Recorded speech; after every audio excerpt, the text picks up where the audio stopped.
Saya akan bacakan kitab Daniel.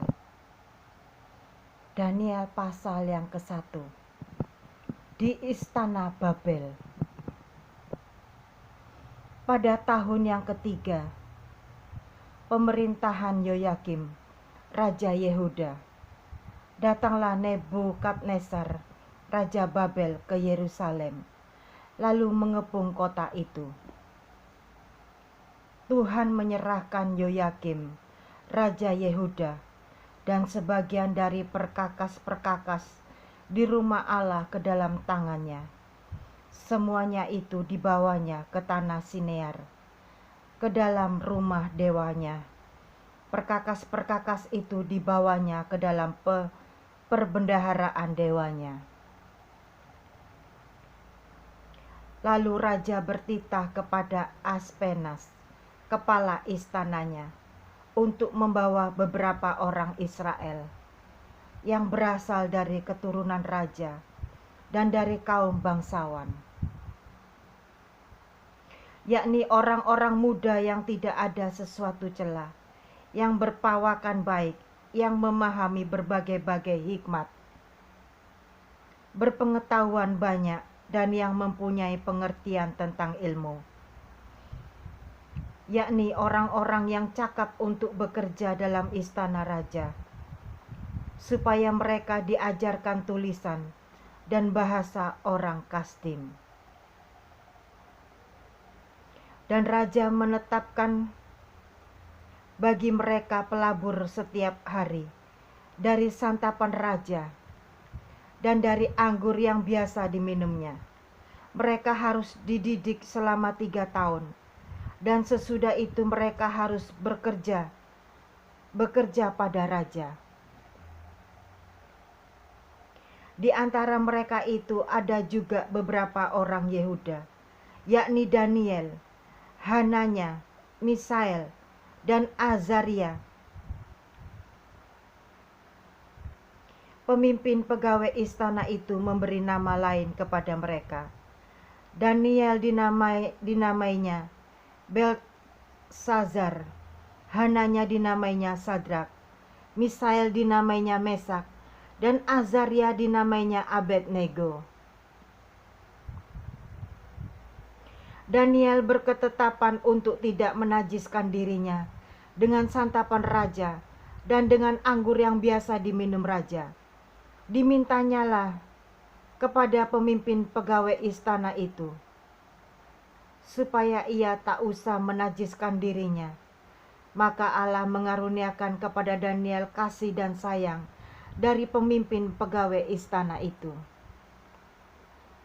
Tetapi berkatalah pemimpin pegawai istana itu kepada Daniel, "Aku takut kalau tuanku raja yang telah menetapkan makanan dan minumanmu berpendapat bahwa kamu kelihatan kurang sehat daripada orang-orang muda lain yang sebaya dengan kamu. Sehingga karena kamu aku dianggap bersalah oleh raja." Kemudian berkatalah Daniel kepada penjenang yang telah diangkat oleh pemimpin pegawai istana untuk mengawasi Daniel, Hananya, Misael, dan Azaria, "Adakanlah percobaan dengan hamba-hambamu ini selama 10 hari. Dan biarlah kami diberikan sayur untuk dimakan dan air untuk diminum. Sesudah itu bandingkanlah perawakan kami dengan perawakan orang-orang muda yang makan dari santapan raja. Kemudian perlakukanlah hamba-hambamu ini sesuai dengan pendapatmu." Didengarkannyalah permintaan mereka itu, lalu diadakanlah percobaan dengan mereka selama 10 hari. Setelah lewat 10 hari, ternyata perawakan mereka lebih baik dan mereka kelihatan lebih gemuk daripada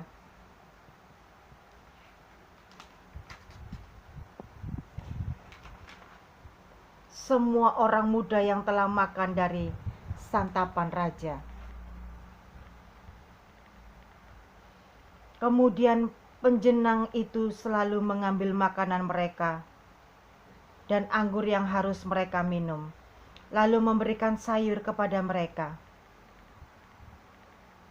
Kepada keempat orang muda itu, Allah memberikan pengetahuan dan kepandaian tentang berbagai-bagai tulisan dan hikmat. Sedang Daniel juga mempunyai pengertian tentang berbagai-bagai penglihatan dan mimpi. Setelah lewat waktu yang ditetapkan raja, bahwa mereka sekalian harus dibawa menghadap, maka dibawalah mereka oleh pemimpin pegawai istana itu ke hadapan Nebukadnezar. Raja bercakap-cakap dengan mereka, dan di antara mereka sekalian itu tidak didapati yang setara dengan Daniel, Hananya, Misael, dan Azaria. Maka bekerjalah mereka itu pada raja dalam tiap-tiap hal yang memerlukan kebijaksanaan dan pengertian. Yang ditanyakan raja kepada mereka, didapatinya bahwa mereka 10 kali lebih cerdas daripada semua orang berilmu dan semua ahli jampi di seluruh kerajaannya. Daniel ada di sana sampai tahun pertama pemerintahan Koresi. Pasal kedua, mimpi Nebukadnezar. Pada tahun yang kedua pemerintahan Nebukadnezar, bermimpilah Nebukadnezar. Karena itu hatinya gelisah dan ia tidak dapat tidur. Lalu raja menyuruh memanggil orang-orang berilmu, ahli jampi, ahli sihir, dan para kasdim untuk menerangkan kepadanya tentang mimpinya itu. Maka datanglah mereka dan berdiri di hadapan raja. Kata raja kepada mereka, "Aku bermimpi dan hatiku gelisah karena ingin mengetahui mimpi itu."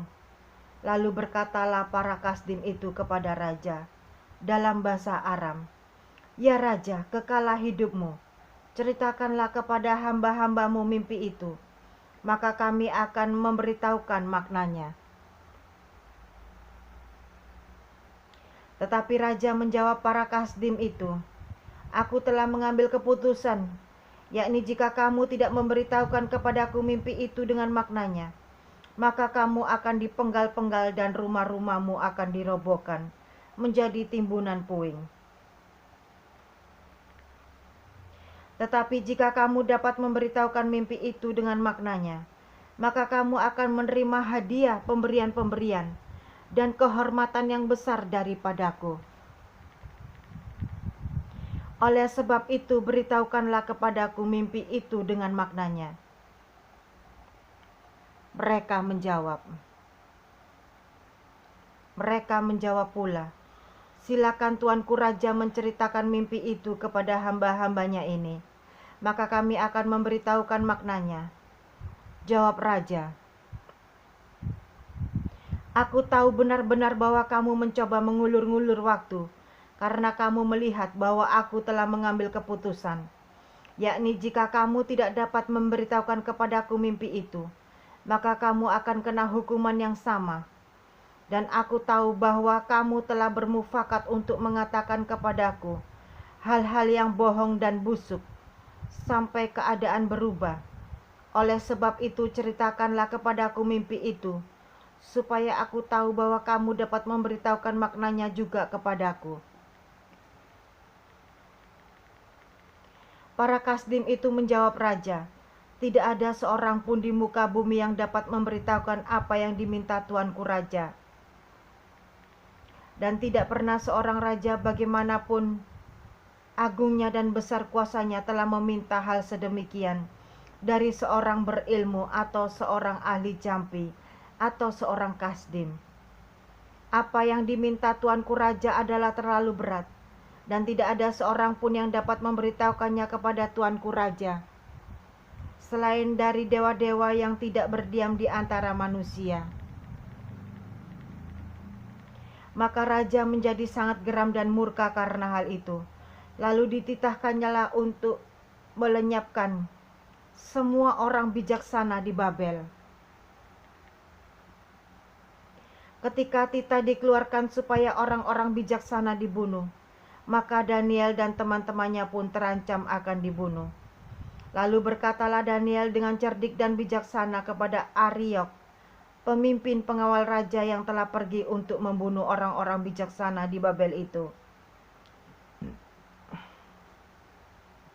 Katanya kepada Ariok, pembesar raja itu, "Mengapa titah yang begitu keras ini dikeluarkan oleh raja?" Lalu Ariok memberitahukan hal itu kepada Daniel. Maka Daniel menghadap raja dan meminta kepadanya, supaya ia diberi waktu untuk memberitahukan makna itu kepada raja. Kemudian pulanglah Daniel dan memberitakan hal itu kepada Hananya, Misael dan Azaria, teman-temannya, dengan maksud supaya mereka memohon kasih sayang kepada Allah semesta langit mengenai rahasia itu, supaya Daniel dan teman-temannya jangan dilenyapkan bersama-sama orang-orang bijaksana yang lain di Babel. Maka rahasia itu disingkapkan kepada Daniel dalam suatu penglihatan malam. Lalu Daniel memuji Allah semesta langit. Berkatalah Daniel, "Terpujilah nama Allah dari selama-lamanya sampai selama-lamanya, sebab daripada Dialah hikmat dan kekuatan. Dia mengubah saat dan waktu. Dia memecat raja dan mengangkat raja. Dia memberi hikmat kepada orang bijaksana dan pengetahuan kepada orang yang berpengertian. Dialah yang menyingkapkan hal-hal yang tidak terduga dan tersembunyi. Dia tahu apa yang ada di dalam gelap, dan terang apa padanya, dan terang ada padanya. Ya Allah nenek moyangku, kupuji dan kumuliakan Engkau, sebab Engkau mengaruniakan kepadaku hikmat dan kekuatan, dan telah memberitahukan kepadaku sekarang apa yang kami mohon kepadamu. Engkau telah memberitahukan kepada kami hal yang dipersoalkan raja. Sebab itu pergilah Daniel kepada Ariok yang telah ditugaskan raja untuk melenyapkan orang-orang bijaksana di Babel. Maka pergilah ia serta berkata kepadanya demikian, orang-orang bijaksana di Babel itu jangan kau lenyapkan. Bawalah aku menghadap raja, maka aku akan memberitahukan kepada raja makna itu. Ariok segera membawa Daniel menghadap raja serta berkata kepada raja demikian, "Aku telah mendapat seorang dari antara orang-orang buangan dari Yehuda yang dapat memberitahukan makna itu kepada raja." Bertanyalah raja kepada Daniel yang bernama Belsazar, "Sanggupkah engkau memberitahukan kepadaku mimpi yang telah kulihat itu, dengan maknanya juga?" Daniel menjawab katanya kepada raja, "Rahasia yang ditanyakan tuanku raja, tidaklah dapat diberitahukan kepada raja oleh orang bijaksana, ahli jampi, orang berilmu, atau ahli nujum. Tetapi di sorga ada Allah yang menyingkapkan rahasia-rahasia. Ia telah memberitahukan kepada tuanku Raja Nebukadnezar apa yang akan terjadi pada hari-hari yang akan datang. Mimpi dan penglihatan-penglihatan yang tuanku lihat di tempat tidur ialah ini. Sedang tuanku ada di tempat tidur, ya tuanku Raja, timbul pada tuanku pikiran-pikiran tentang apa yang akan terjadi di kemudian hari. Dan dia yang menyingkapkan rahasia-rahasia telah memberitahukan kepada tuanku apa yang akan terjadi. Adapun kepadaku telah disingkapkan rahasia itu, bukan karena hikmat yang mungkin ada padaku melebihi hikmat semua orang yang hidup, tetapi supaya maknanya diberitahukan kepada tuanku raja, dan supaya tuanku mengenal pikiran-pikiran tuanku. Ya raja, tuanku melihat suatu penglihatan, yakni sebuah patung yang amat besar. Patung ini tinggi, berkilau-kilauan luar biasa, tegak di hadapan tuanku, dan tampak mendahsyatkan. Adapun patung itu, kepalanya dari emas tua, dada dan lengannya dari perak, perut dan pinggangnya dari tembaga, sedang pahanya dari besi dan dengan kakinya sebagian dari besi, dan sebagian lagi dari tanah liat. Sementara tuanku melihatnya, terungkit lepas sebuah batu tanpa perbuatan tangan manusia, lalu menimpa patung itu, tepat pada kakinya yang dari besi dan tanah liat itu, sehingga remuk. Maka dengan sekaligus diremukkannya juga besi, tanah liat, tembaga, perak, dan emas itu, dan semuanya menjadi seperti sekam di tempat pengirikan pada musim panas. Lalu angin mengembuskannya sehingga tidak ada bekas-bekasnya yang ditemukan. Tetapi batu yang menimpa patung itu menjadi gunung besar yang memenuhi seluruh bumi. Itulah mimpi tuanku, dan sekarang maknanya akan kami katakan kepada tuanku raja. Ya tuanku raja, raja segala raja, yang kepadanya oleh Allah semesta langit telah diberikan kerajaan, kekuasaan, kekuatan, dan kemuliaan, dan yang ke dalam tangannya telah diserahkannya anak-anak manusia, dimanapun mereka berada, binatang-binatang di padang dan burung-burung di udara, dan yang dibuatnya menjadi kuasa atas semuanya itu. Tuankulah kepala yang dari emas itu. Tetapi sesudah tuanku akan muncul suatu kerajaan lain, yang kurang besar dari kerajaan tuanku. Kemudian suatu kerajaan lagi, yakni yang ketiga dari tembaga, yang akan berkuasa atas seluruh bumi. Sesudah itu akan ada suatu kerajaan yang keempat, yang keras seperti besi, tepat seperti besi yang meremukkan dan menghancurkan segala sesuatu, dan seperti besi yang menghancur luluhkan, maka kerajaan ini akan meremukkan dan menghancur luluhkan semuanya.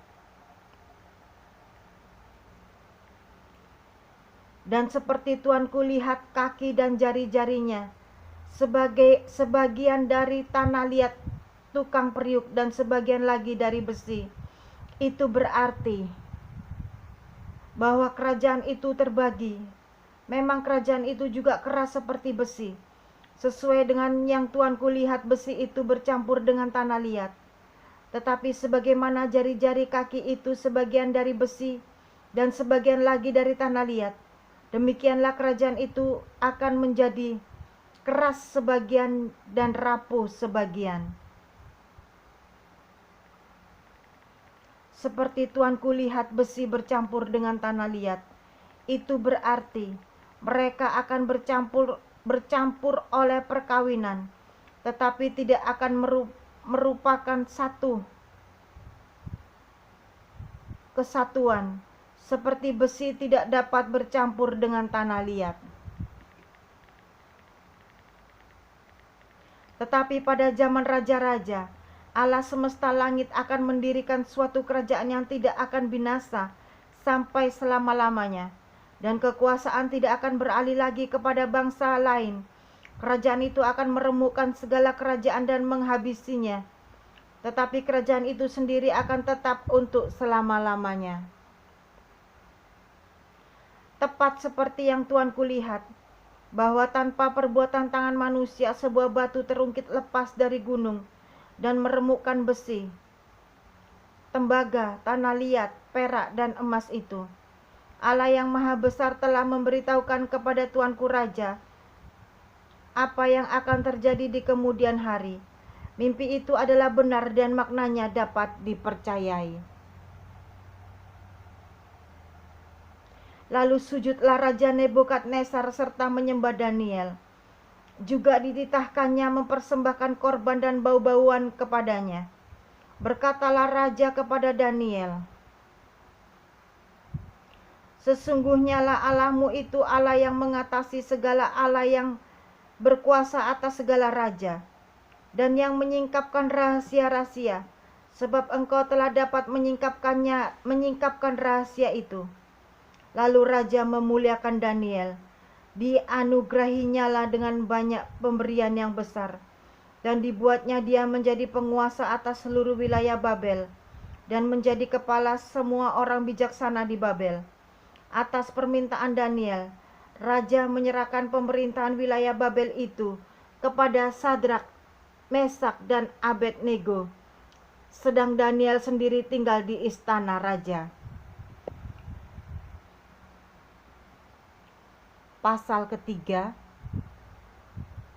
perapian yang menyala-nyala.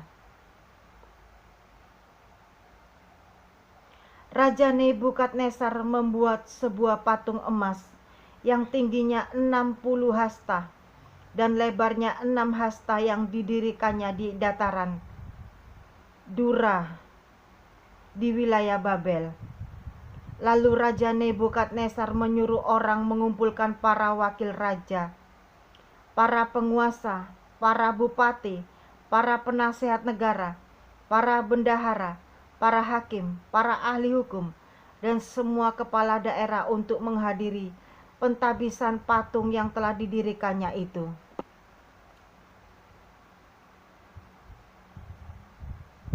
Lalu berkumpullah para wakil raja, para penguasa, para bupati, para penasehat negara, para bendahara, para hakim, para ahli hukum, dan semua kepala daerah untuk menghadiri pentabisan patung yang telah didirikan Raja Nebukadnezar itu.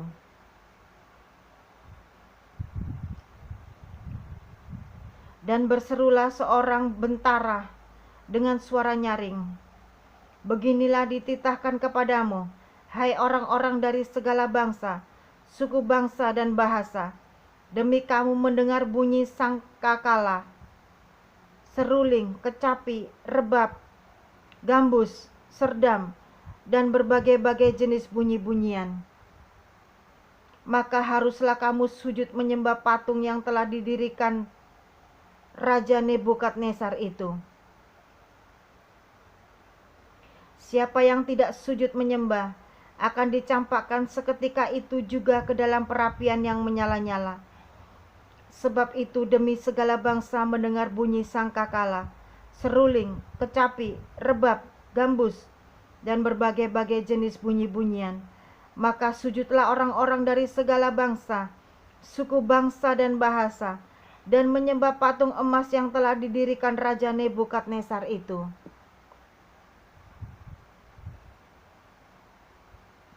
Pada waktu itu juga tampillah beberapa orang Kasdim menuduh orang Yahudi.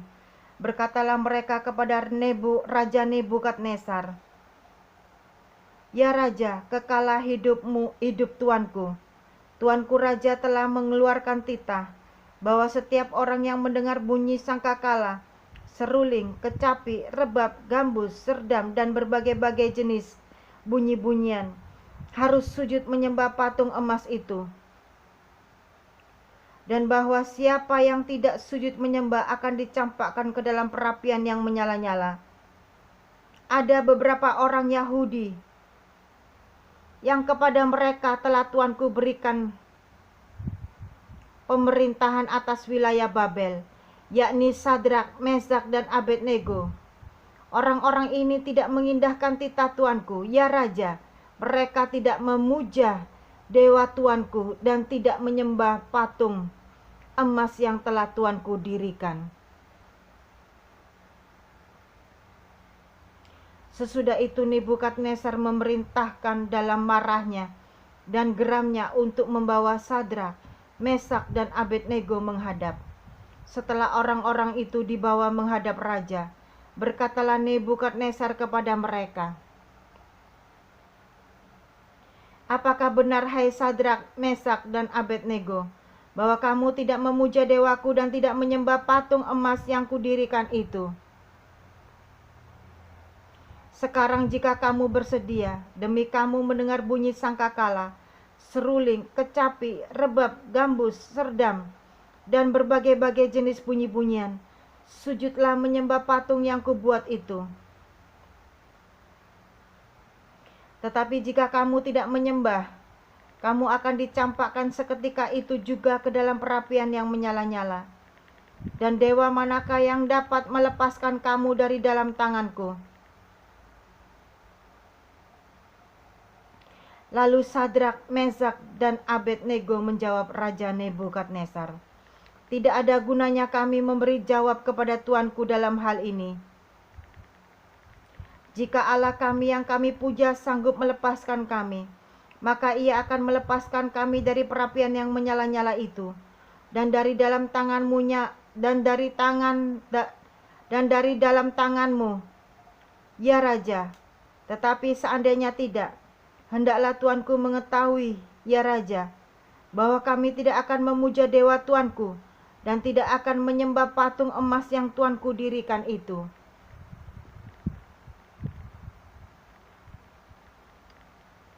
Maka meluaplah kegeraman Nebukadnezar. Air mukanya berubah terhadap Sadrak, Mesak, dan Abednego.